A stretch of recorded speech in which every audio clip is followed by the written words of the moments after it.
Napamugong mga kababayan yung balita ng kodita sa Senado. Sa Senado na niya, Mr. Maravillas, yung leadership ko. May nagbabagang mga balita at pagtalakay sa mga isyu ng lipunan. Bulsa, opinyon, banat at paglalantad sa katotohanan. Bulsa, what you see is what you get. You decide. Kasi po si Mig, malayo po sa leadership ni Martin Romualdez sa House.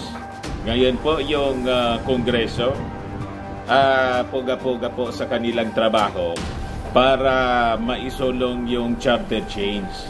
Tulad ng napagkasunduan po, as the President himself, yung ating Pangulong Bongbong, isinusulong po yung economic tsatsa.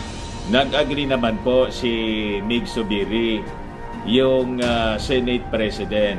Kaya lang, hindi niya marindahan yung mga matitigas ang ulong mga senador. O, diba? So, ito ngayon yung balita, mga kababayan. Baka madiskaril sa Senado po yung economic tsatsa. Ayan po. Sabi rito, di solid ang suporta, 13 senator signed statement backing Mig Zubiri amid rumors of leadership coup. Ito pa, Sani Puersa, Cynthia Villar hints at joining minority in opposing tsatsa. Yung agenda po ng mga senador, sa totoo lang po, i-discourage yung tsatsa man talaga. Napipilitan lang po sila, mga kababayan. Kaya nga po, lumalakas ngayon ang public opinion na binabantayan nila ang galawan ng ating mga senador. Pag diniskaril po nila itong economic tsatsa na sinusulong ng ating Pangulong Bongbong Marcos para mapaunlad po ang ating bansa, ang bagong Pilipinas, pag midterm election po, aktibong mga ngampanya ang ating mga kababayan, lalo na po yung mga Marcos loyalist na ityan po itong mga senador na kontra po sa pag-unlad ng ating bansa. Ito pa yung balita ngayon sa Politico News. Tsatsa derail, Coco Pimentel confident of getting 6 votes to junk RB 86. Ayan natin itong si Pimentel, talagang full-blooded dilawan ito at anti-tsatsa. Hindi lang anti-tsatsa, anti-Marcos pa to. Diba? Ngayon, aktibo silang nangangampanya sa kanilang mga kasama, mga kababayan, para i-diskaril, isabotahe po yung economic tsatsa ng ating Pangulong Bongbong Marcos. Ayaw nilang magtagumpay talaga yung ating Pangulo. Kasi pag nagtagumpay po yung ating Pangulo sa kanyang pagsusulong ng bagong Pilipinas, wala na silang pagkakataon para magbida-bida. Diba? Ganun lang yon. Meantime po, yung House of Representatives, yung Kongreso po, sa pamumuno ng ating napakasipag na Speaker of the House, labo-labo sa pagtatrabaho po. Ayan po ang Committee of the Whole, labo-labo sa pagtatrabaho. Mantang yung Senado po, busy sila po para i-diskaril yung i-diskaril yung economic tsatsa. Ganon katindi yung politika dito sa ating bansa. But anyway, Mr. Maravillas, kung talagang ganon ang ating mga senador, builtahan natin sa midterm election at isulong natin yung People's Initiative para i-abolish na natin yung Senado. Sabi nga dito sa amin, biyo palugod. Diba? Yun ang ikinatatakot ng mga senador. Biyo palugod. Tayo naman po na mga mamamayang Pilipino, tayo yung supreme. All powers, mga kababayan, emanate from the people. So, hindi po sila yung dapat na manaig. Dapat po tayong mga mamamayang Pilipino. Kasi sumusobra na po sila. Diba? But before ko ibigay sa inyo yung mga kwento, yung full story ng mga balitang yan, click subscribe muna dito sa ating YouTube channel and hit the notification bell para lagi po kayong updated sa mga kaganapan dito sa ating bansa. Like and share na rin po ninyo ng ating video at huwag na rin po ninyo na skip yung ating mga commercial ads para tuloy-tuloy lang ang pag-unlad ng Bagong Pilipinas. Sa mga naghanap po ng malinis and spacious fitness gym, punta lang po kayo sa aming Colossal Fitness Gym. We also offer Grab Car Rental with our brand new 2023 model ng Toyota Innova. We also accept booking for those who are planning to travel via PAL, Cebu Pacific, and other airline companies, local and international. And bills payment for Meralco Bills, PLDT, Aleco Bills para sa mga Tagalbay, etc. Kahit saan po kayo gusto na mag-travel, pwede na kayo magpa-online booking dito sa amin, bumili ng plane tickets. Nagbo-book din po kami, pati sa mga hotels. May Paymaya kami, may bayad center na rin po dito sa aming office. Ang Colossal Fitness Gym is located at 3rd floor, Security Bank Building, Landco Business Park, Legazpi City, Albay.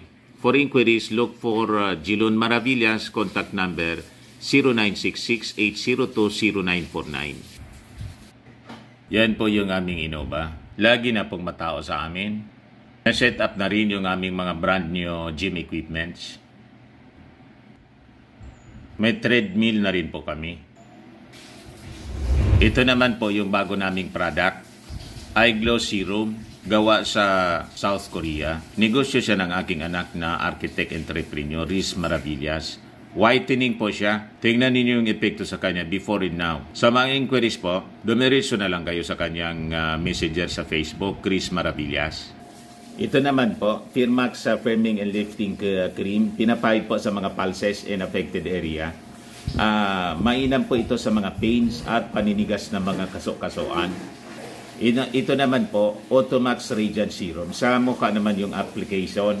Anti-aging po siya. You will look 10 years younger than your age. Sa mga cancer patients naman po, try lang po ninyo ito. Ningxia Red Mixed Fruit Drink. Hindi man po siya gamot, food supplement siya. Kaya lang, gawa siya mga kababayan sa goji berry. Yung goji berry may anti-cancer properties. Ngayon, yung mga inquiries po ninyo, dumiretso na lang kayo sa aming messenger sa Facebook para masagot namin agad. Ayos pa? Ayos na ayos niya, Mr. Maravillas. So, balikan natin yung ating kwento mga kababayan na umuugo ngayon yung leadership ko. May kodita ngayon sa Senado. May mga umuugong na balita. Baka mapalitan po si Mig Zubiri bilang Senate President. Si Jinggoy Estrada, yung suspect. Pero si Jinggoy po, nag-react na, wala niya ako diyang kinalaman. Biglang nag-leak agad mga kababayan yung plano siguro. Kaya biglang nag-Poncio Pilato si Jinggoy. O, di ba? Pero sabi nga, walang usok kung walang apoy. Bigla pong naglabas ng statement yung mga senador. At ito siya, 13 senators sign statement backing Mig Zubiri amid rumors of leadership coup. Sabi diyan, wala daw ko. Nagpapasign si Senate President Zubiri. Di paano magpapalit siya ang nagpapasign. Yan mga kababayan yung naging reaksyon ni Senator Cynthia Villar. Siya nga naman, kung walang nakikita shake up, walang naaamoy po, bakit magpapapirma? Di ba? Ngayon, based sa document mga kababayan na lumabas, ang mga nagpirma sa Statement of Support for Zubiri ay sina Senate Majority Leader Joel Villanueva and Senate President Pro Tempore Loren Ligarda.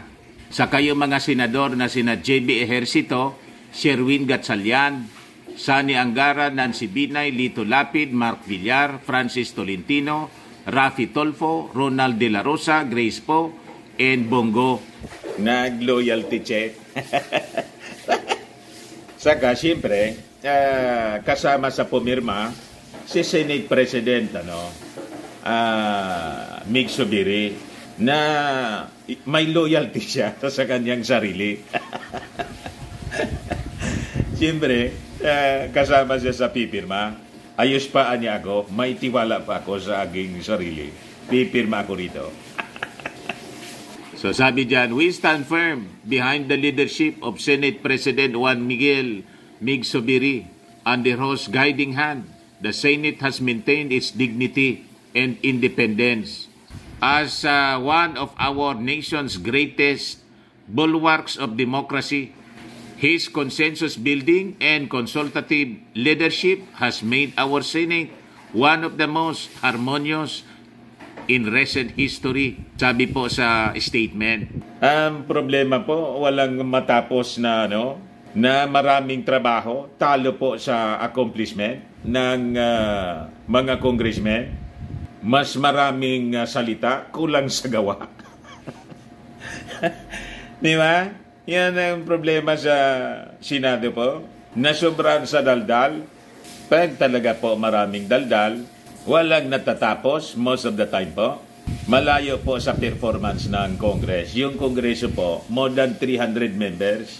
Pero nagawa po, nasa leader talaga, nagawa po na maipasa yung napakaraming mga batas, lalo yung mga sinusulong ng ating Pangulong Bongbong Marcos.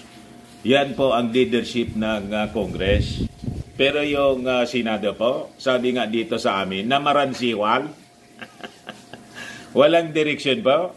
Ito pa yung balita, Sanib Puwersa, Cynthia Villar hints at joining minority in opposing Chatsa. Hindi marindahan po.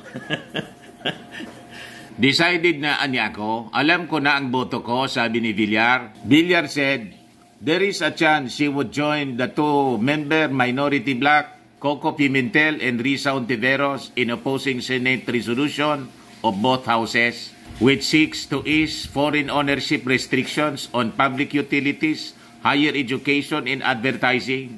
The Senate needed 3/4 or 18 of the 24 members to have the measure passed. The minority bloc only needed 6 to block it.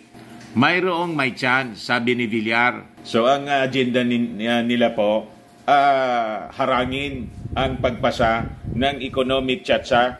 Kita ninyo mga ugali ng mga taong ito. Si Pimentel tiwala na madidiskaril daw nila, ibabasura nila itong economic chatsa. Di ibasura ninyo, kami naman po, ibabasura namin kayo pagdating ng midterm elections. Yon ang ikakampanya namin. Ganon lang po kanya-kanya tayong direksyon. Di ba? Right ninyo na idiskaril, diretso din namin na ibasura kayo. We will actively campaign against those senators, mga kababayan, na kontra sa kaunlaran ng ating bansa.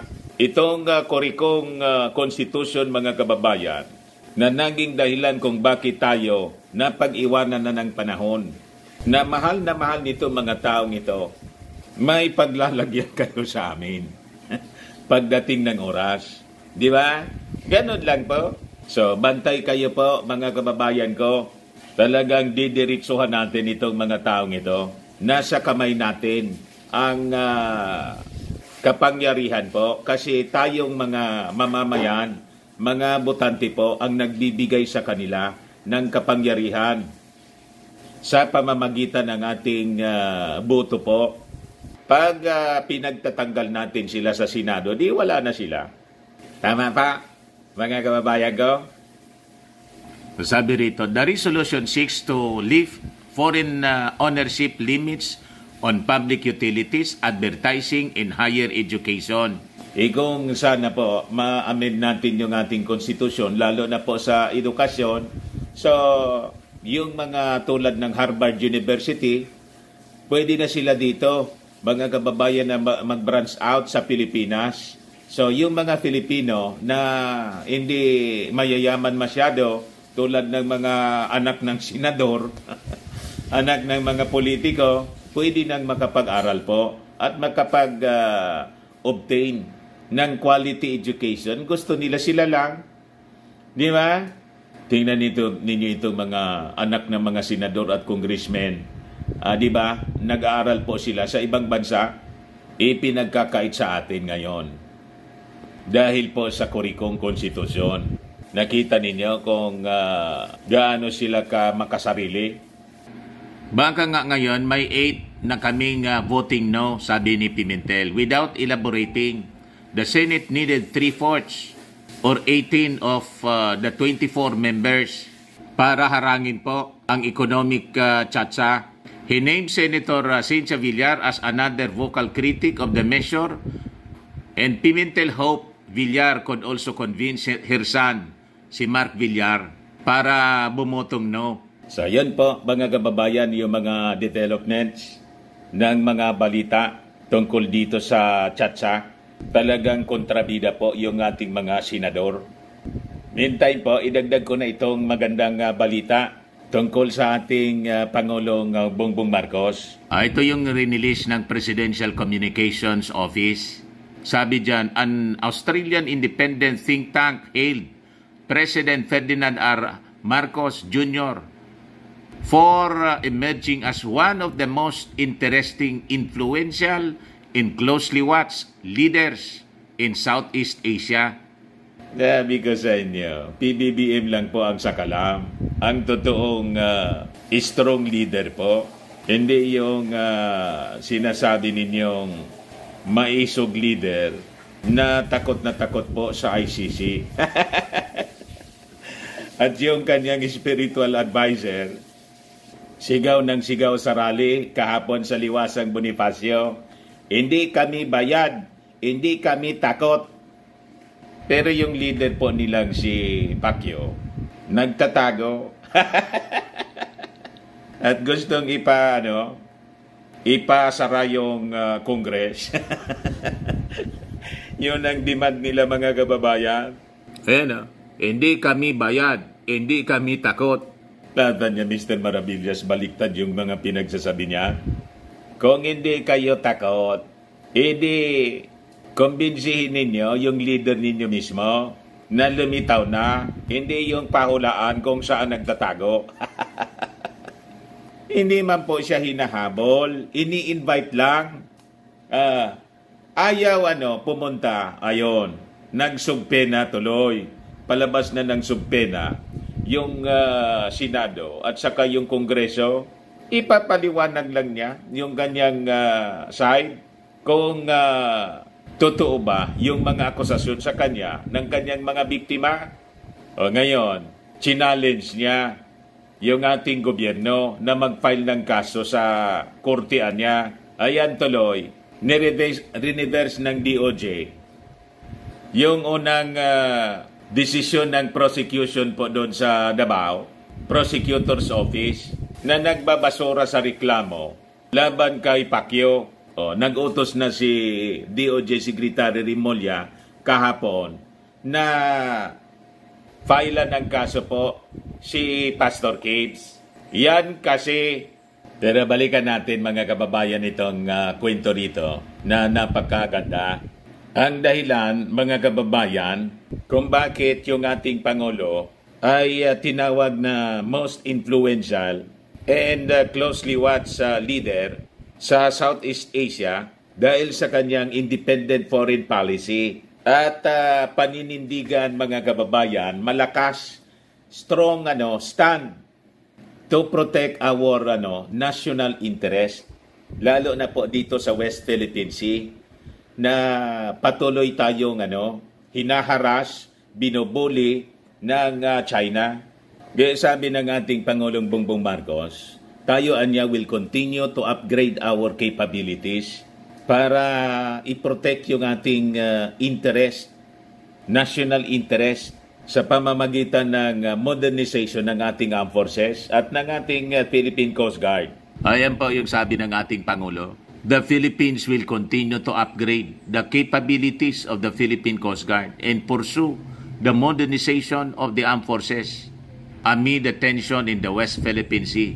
Then sabi ng ating Pangulong Bongbong Marcos, the Philippines will be compelled to push back its partnership with the People's Republic of China when the principle of two countries is questioned or ignored amid tensions in the South China Sea. Pero the Philippines will continue to engage China through diplomatic means Ganon mga kababayan ang paninindigan, malakas na paninindigan ng ating Pangulong Bongbong Marcos. So alam na ninyo kung sino yung strong leader talaga, ang totoong strong leader at na matapang na leader, hindi yung maisog na matalaw. Di ba? Maisog, takot nga po sa ICC. Hindi pa nga pumapasok yung ICC, taranta na. Di ba? Ayan man lang po mga kababayan. Ako po si Dante Maravillas. Bye-bye. God bless.